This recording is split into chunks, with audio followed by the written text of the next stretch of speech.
بسم اللہ الرحمن الرحیم۔ السلام علیکم ورحمۃ اللہ وبرکاتہ۔ اللہ تعالیٰ کو راضی کرنے کا ایک خوبصورت عمل۔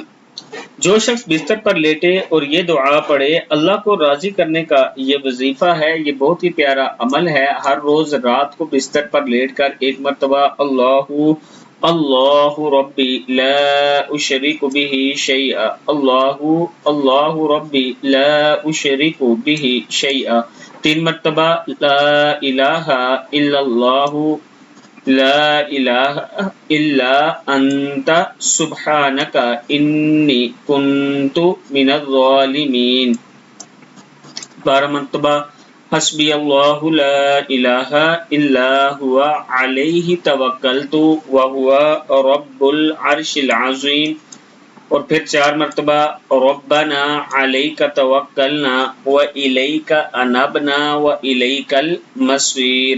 یہ دعائیں اسی طرح پڑھیں جیسے میں نے آپ کو بتایا۔ ایک مرتبہ اللہ ربی لا شریک بہ شیئا، دوسری دعا لا الہ الا انت سبحانک انی کنت من الظالمین، تیسری حسبی اللہ لا الہ الا ہوا علیہ توکلت وہو رب العرش العظیم، چوتھی دعا ربنا علیک توکلنا والیک انبنا والیک المصیر۔